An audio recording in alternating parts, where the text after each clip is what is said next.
नमस्कार, मनीषा लाईफस्टाईलमध्ये तुमचे सर्वांचे स्वागत आहे. आज आपण बनवणार आहोत आयुर्वेदिक तेल. तर त्यासाठी काय साहित्य लागते ते पाहूया. तर साहित्य तर मी तुम्हाला दाखवणारच आहे, पण ते आपण कशा पद्धतीने वापरले आहे ते आपल्याला पाहायचे. यासाठी व्हिडिओ शेवटपर्यंत पहा. हे फ्रेश कोरफड आपण कापून घेतलेली आहे. तर अशी छान जाड बघून घ्यायची आणि त्याचं आपल्याला असं एका साईडनी हे पान मी धुवून घेतले स्वच्छ. तर असं एका साईडनी हे काट्याचा भाग आहे तुम्ही काढून टाकला. इकडचा लगेच आपण काढणार नाही. त्यानंतर आपल्याला असा मध्यभागी तो कापून घ्यायचा आहे. पाहू शकता तुम्ही.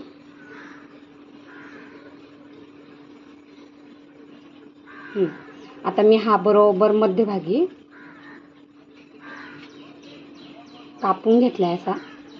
आणि आता यामध्ये आपल्याला घालायची मेथी.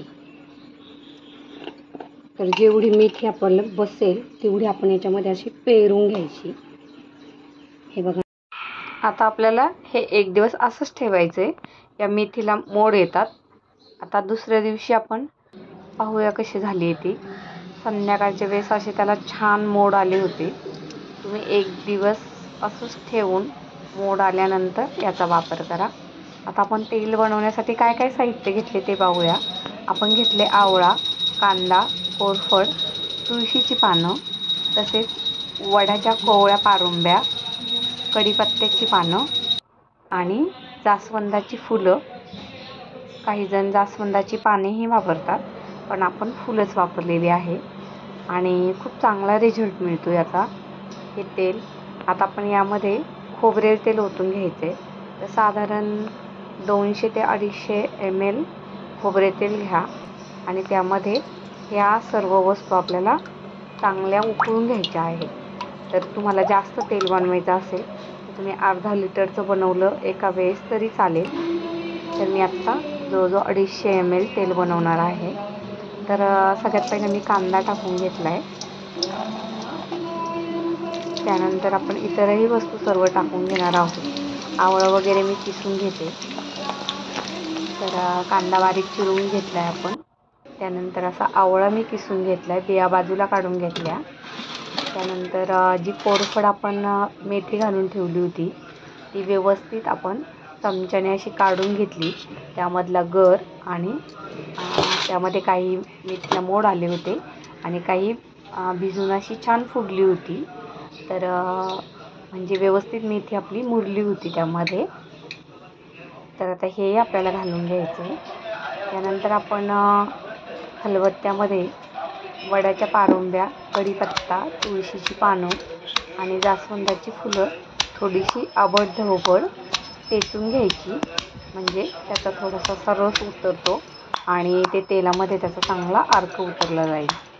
त्यामुळे असं थोड्याशा प्रमाणात ते व्यवस्थित टेचून घ्यायचं आहे आपल्याला. कारण वडाच्या पारुंब्या थोड्याशा कडक असतात. तरी आपल्याला त्या कोवळ्याच वापरायच्या आहे इथे आठवणीने. वडाच्या पारुंब्यामुळे खूप छान केसांची वाढ होते. तर आता आपण हे सर्व साहित्य तेलामध्ये घालून घ्यायचे. आता जे आपण खलबत्त्यामध्ये सर्व कुटून घेतलेलं होतं ते मी तेलामध्ये घालून घेतलं. आता आपल्याला याला छान उकळी द्यायची आहे. अगदी याचा पूर्ण अर्क आपल्याला या तेलामध्ये उतरून घ्यायचा आहे.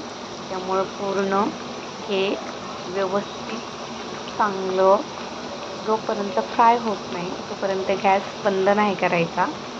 गॅस मीडियम ठेवूनच हे तेल उकळून घ्या. जास्त एकदम फास्ट किंवा एकदम स्लो असा नका ठेवू, म्हणजे वेळ जाणार नाही. तर सर्व असं छान थोडंसं व्हायला वेळ लागतो. मधून छान असं हलवून घ्या. मध्ये थोडीशी मेथीची दाणे काहीतरी फुटल्याचा आवाजही झाला.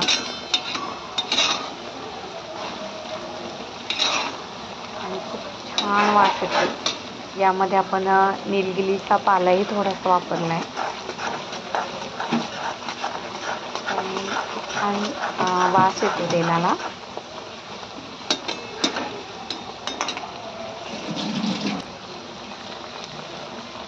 सगळ्यात लास्टला घातलं आहे.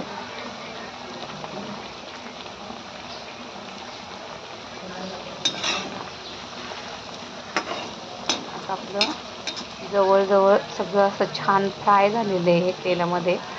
अजून थोड्या वेळ आपण असं काळं होईपर्यंत चांगलं उकळून घेतलं आणि आता थंड करून हे आपल्याला छान गाळून घ्यायचं आहे.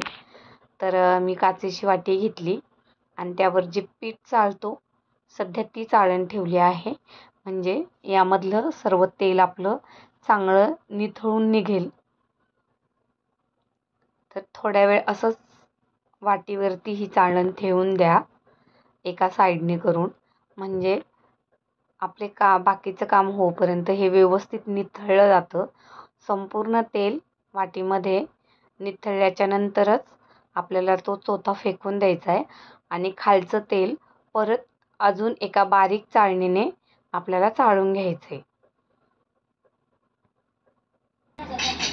तर असं पूर्ण तेल निथळेपर्यंत आपल्याला या मोठ्या चाळणीवर ठेवायचं आहे आणि नंतर जी आपली चहाची छोटी गाळणी असते ती एका बरणीवरती ठेवून आता हे आपल्याला मिश्रण सर्व एका बरणीमध्ये गाळून घ्यायचं आहे. तर अशा प्रकारे आपलं हे तेल रेडी झालेलं आहे. पूर्ण तेल रेडी झाल्याच्या नंतर यामध्ये आपल्याला कापूर घालायचं आहे. अशा प्रकारे आपलं हे तेल तयार झाले. तर आठवड्यातून 2 वेळा या तेलाचा वापर करा. तुम्हाला 1 ते 1.5 महिन्यामध्ये याचा रिझल्ट जाणवेल. तर व्हिडिओ कसा वाटला नक्की कमेंट करून सांगा. सबस्क्राईब करा. व्हिडिओ आवडला असेल तर तुमच्या मैत्रिणींना शेअरही करा. Bye bye.